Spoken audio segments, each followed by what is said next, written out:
Good morning to all of you. Welcome to math fry. दोस्तों, आज के इस वीडियो में हम आप लोगों को बट्टा के क्वेश्चन को सॉल्व कराएंगे और क्वेश्चन अच्छे लेवल के हैं और इनको सॉल्व करने का तरीका भी मैं आपको बहुत आसान बताऊंगा। तो चलिए अपने क्वेश्चन पर चलते हैं। ये हमारा पहला क्वेश्चन है। इसमें कहा है यदि प्रत्येक 900 कीमत वाली 3 पतलून के जोड़ी के खरीद पर 2 पतलून के जोड़ी मुफ्त पाने की पेशकश की जाती है तो प्रत्येक पतलून के जोड़ी पर प्रभावी छूट क्या है। दोस्तों, इसको तो हम दो तरीके से लगा सकते हैं और उन दो तरीकों में जो सबसे आसान तरीका है वो ये है कि मैं इस 900 कीमत को भूल जाऊं, है ना, क्योंकि मैं संख्या से निकाल लेता हूँ। 900 कीमत जो है यानी 900 जो रुपया, इसे मैं भूल जाऊं तो 3 पतलून के जोड़ी खरीद पर 2 पतलून के जोड़ी मुफ्त में मिलते हैं। तो भैया जो मुफ्त मिलता है वही तो लाभ है, वही लाभ है। तो 2 का लाभ है ना। कुल लाभ कितना है 2 का, और कुल कितना खरीदा। अगर आप 3 खरीदते हो तो 2 ठो मुफ्त में मिल जाता है, यानी कुल आप 5 ठो खरीदते हो, है ना। तो 2 का लाभ है कितने पर, 5 पर। बस इसी को प्रतिशत में कन्वर्ट कर दीजिए, है ना। 5 दूना 10, 20 दूना 40%। इसका क्या आ गया, करेक्ट आंसर आ गया। देखिए ये अपना दूसरा क्वेश्चन है। यहाँ भी वही चीज है, मैं रुपए को आधार नहीं मानूंगा, मैं संख्या से लगाऊंगा, है ना। 6 दुपट्टों, यहाँ पर कह रहा 1200 रुपए कीमत वाले 6 दुपट्टों की खरीद पर 3 दुपट्टे मुफ्त पाने की पेशकश की जाती है तो प्रत्येक दुपट्टे पर प्रभावी छूट क्या है। दोस्तों, यहाँ पर 3 दुपट्टा मुफ्त पाने की पेशकश है, यानी यही छूट है। तो 3 की छूट है कितने पर, जब 6 खरीदोगे तो 3 मुफ्त पा जाओगे, यानी 6 3 9 ठू पा जाओगे। बस यही तो करना है और यहाँ पर गुणे 100 करना है।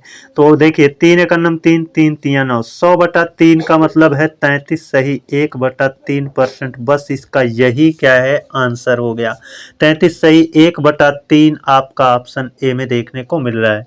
चलते हैं अगले क्वेश्चन पर। ये देखिए अपना अगला क्वेश्चन है। इसमें कहा है एक दुकानदार अपनी वस्तुओं पर क्रय मूल्य 40% ज्यादा अंकित करता है और उस पर 20% की छूट देता है और बेचते समय 20% की चोरी करता है। उसका लाभ प्रतिशत ज्ञात कीजिए। दोस्तों, इस क्वेश्चन को अगर लगाना है तो इसको लगाने का जो सबसे आसान तरीका है वो मैं आपको बताऊंगा। यहाँ पर एक चीज याद रखना, जब भी दुकानदार की चोरी होगी तो चोरी होने वाले में जो कम वाला रहेगा वो पहले लिखना है। तो मैं अभी बता रहा हूँ, सारी चीजें आपको अच्छे से समझ में आ जाएंगी। एक दुकानदार अपनी वस्तुओं का क्रय मूल्य 40% ज्यादा अंकित करता है, यानी 100 का सामान जो है 40% ज्यादा 140 रखता है, ठीक। और उस पर 20% की छूट देता है, छूट देता है, यानी 100 की सामान जो है उस पर 20% छोड़ देगा तो 80 में देगा, ठीक। और बेचते समय 20% की चोरी करता है। यही आपको ध्यान में रखना है ना। यही आपको ध्यान में रखना है कि बेचते समय 20% चोरी करता है। जब 20% चुरा लेगा, है ना, 20% चुरा लेगा तो 80 ही बचेगा, है ना, 80 ही बचेगा, यानी 80% दे रहा है। देखो चोरी वाला यही है ना। 20% चुरा लिया तो 80 दिया, जबकि देना कितना चाहिए था, 100। तो यहाँ जब चोरी वाली बात आएगी तो चोरी वाली जहां बात आएगी ना, उसमें जो छोटा रहेगा उसको पहले रखना है और जो बड़ा रहेगा वो बाद में रखना है। बस यही चीज आपको ध्यान में रखना है। यहाँ पर 40% ज्यादा अंकित करने को कह रहा था, यानी 100 का 140 अंकित कर दिया। फिर कह रहा था उस पर 20% की छूट देता है, यानी 100 को, है ना, 100 पर 20% छूट यानी 80 में देता है। आप गलती यही करोगे कि 20% की चोरी करता है, इसका मतलब 100 का सामान 20% चुरा लेगा तो 80 ही देगा, है ना। तो ये गलती आप करोगे तो यही गलती नहीं करना है। यहीं पर आपको ये चीज़ें ध्यान में रखना है कि जब चोरी वाली बात रहेगी, है ना, तो 100 इधर रखना है ना, और उसमें से कितना चुराया है, 20 चुरा लिया तो बचा कितना, 80 यहाँ रखना है। बस यही ध्यान में रखना है। ये 80 80 से कैंसिल, ये 100 100 से कैंसिल, ये 1 0 से कैंसिल, यानी 10 वाला सामान कितने में देगा, 14 में, 4 रुपया ज़्यादा, यानी वही उसका लाभ है ना। 10 रुपया वाला सामान 14 में देगा, यानी 4 का लाभ है किस पर, 10 पर। और यहाँ पर गुणे कितना, 100, है ना। 10 दहाम में 100, 10 चौके 40% आपका करेक्ट आंसर हुआ ऑप्शन ए में देखने को मिल रहा है। चलते हैं अगले क्वेश्चन पर। ये देखिए अपना अगला क्वेश्चन है, वैसे ही है जैसे आपने पहले लगाया। इसमें कहा है एक बेईमान दुकानदार अपनी वस्तुओं पर 30% ज़्यादा अंकित करता है। देखिए दोस्तों, आप 100 रुपये का सामान है, 30% ज़्यादा यानी 130 अंकित कर दिया, है ना। अब कह रहा है और 40% छूट पर बेचता है, 40% छूट पर बेचता है, यानी 100 की सामान को 40% छोड़ देगा तो कितने में, 60 में बेचेगा, ठीक। किंतु बेचते समय 25% की चोरी करता है। दोस्तों अब यही ध्यान देना है, बेचते समय 25% चोरी करता है। जो मैं 100 इधर ले रहा था, है ना, उससे इधर 30% ज़्यादा अंकित किया था, फिर मैंने 100 इधर लिया, 40% छूट दे रहा था तो 60 इधर हो गया। अब हमको 100 इधर नहीं रखना है, अब हमको 100 यहाँ पर रखना है। यही चीज़ ध्यान में रखना है कि जहाँ पर चोरी वाली बात होगी वहाँ पर अब 100 इधर रखना पड़ेगा। कह रहा है बेचते समय वह 25% की चोरी करता है, यानी 100 का सामान 25% चुरा लेगा तो कितने में, 75 में देगा, है ना। बस यही ध्यान में रखना है, कहाँ पर जहाँ चोरी होगी वहाँ पर, जहाँ चोरी होगी वहाँ पर। बस आप इसको अच्छे से सॉल्व कर सकते हो। कैसे, ये 100 और ये वाला 100 कैंसिल हो जाएगा ना। अब देखो ये वाला 2 शून्य, ये वाला 2 शून्य कैंसिल हो जाएगा ना।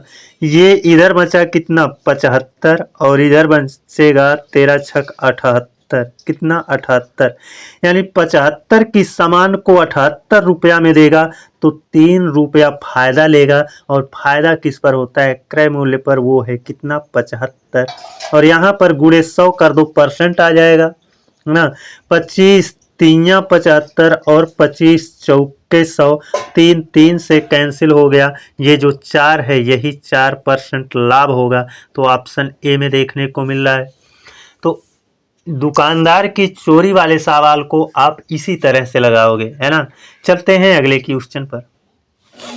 ये देखिए अपना अगला क्वेश्चन है, इसमें कहा है एक दुकानदार अपने माल को लागत मूल्य से 25% अधिक अंकित करता है। ठीक है बाबू, 100 रुपया वाला जो सामान था 25% ज़्यादा यानी 125 रुपया उस पर अंकित कर दिया। यदि वह अपने ग्राहकों को 10% छूट देता है ना, यानी 100 रुपया वाले सामान को 10 रुपया छूट यानी 90 रुपया पर देगा तो उसे कितना प्रतिशत लाभ होगा, बहुत इजी ढंग से लग जाएगा, है ना। देखो 25 चौके 100 और 25 पंजे 125, ठीक। यहाँ पर 1 0 कैंसिल हो जाएगा, है ना। या और भी काट सकते हैं, यहाँ 5 दूना 10, है ना, और यहाँ 5 इकन्नम 5, अब तो नहीं कटेगा। इधर 4 और 2, 4 दूना 8, इधर 1 और 9 गुणा करेंगे 9, यानी 8 रुपया वाला सामान 9 रुपया में बेच रहा है तो कितना लाभ हो रहा है, तो आप कहोगे 8 रुपया वाला सामान 9 रुपया में बेच रहा है तो यहाँ 1 रुपये का लाभ हो रहा है। और लाभ किस पर होता है, अंकित मूल्य पर होता है, इधर ही अंकित मूल्य है ना। तो देखो अंकित मूल्य, या फिर आप ऐसे भी सोच सकते हो कि 8 रुपया वाला सामान 9 रुपये में बेच रहा है तो 1 रुपया का लाभ हुआ, उसकी जानकारी कहाँ से हुई, यहाँ से हुई है। यही है हमारा क्रय मूल्य, है ना। तो बटे में 8 करेंगे और गुणे 100, है ना, 800 को 12.5 बार में काटता है ना, तो कितना हो जाएगा, 12.5% आपका करेक्ट आंसर हो जाएगा। चलते हैं अगले क्वेश्चन पर। ये देखिए अपना अगला क्वेश्चन है और यही अंतिम क्वेश्चन है। इसमें कहा है एक व्यापारी ने अपने व्यवसायी बट्टे की दर 25% से 15% कर दी, इससे विक्रय मूल्य कितने प्रतिशत बढ़ गया। दोस्तों यहाँ पर मान लेते हैं कि वह वस्तु थी कितने की, 100 की, तो पहले बेच रहा था कितने पर, 25% छूट पर, तो 100 रुपये का सामान 25% छूट पर यानी 75 में बेच रहा था। लेकिन अब वो सोचता है कि मैं 15%, देखो यहाँ कहा है ना, बट्टे की दर 25% से 15% कर दिया, यानी पहले 25% छूट देता था तो 75 में बेचता था, अब 15% छूट देगा तो अब वही 100 की सामान 85 रुपये में बिकेगा, है ना। तो अब कह रहा है इससे विक्रय मूल्य कितने प्रतिशत वृद्धि होगी, है ना, इससे विक्रय मूल्य में कितने प्रतिशत वृद्धि होगी। तो भाई जाहिर सी बात है, यहाँ बेच रहा था 75 में, अब यहाँ बेच रहा है 85 में, 10 रुपया ज़्यादा में बेच रहा है, तो यही 10 रुपया बढ़ा है ना, बढ़ा है। कहाँ से पता चला, यहाँ से पता चला कि 75 में 10 जोड़ देंगे तो 85 हो जाएगा, यानी बटे 75 करेंगे, है ना, और यहाँ पर गुणे 100 कर देंगे। 25 तियाँ 75, 25 चौके 100, 10 चौके 40/3, 40/3 करेंगे, 13 तियाँ 39, यानी 13 सही 1/3, ये वाला आपका करेक्ट आंसर हो जाएगा। तो कोई बहुत दिक्कत नहीं था इस क्वेश्चन में, आसानी से ये क्वेश्चन लगाया जा सकता था। तो आज का यह वीडियो, हमारा छोटा सा वीडियो कैसा रहा कमेंट करके आप लोग ज़रूर बताइएगा। और अगले दिन से आप लोगों के जो पेट के एग्ज़ाम होने वाले हैं उससे संबंधित मैं क्वेश्चन को सेलेक्ट करूंगा और कल से पेट से संबंधित क्वेश्चन ही सॉल्व कराएंगे हम। तो आज के लिए बस इतना ही, अगले दिन आप लोगों से एक और बेहतरीन क्लास में मिलते हैं, तब तक के लिए धन्यवाद।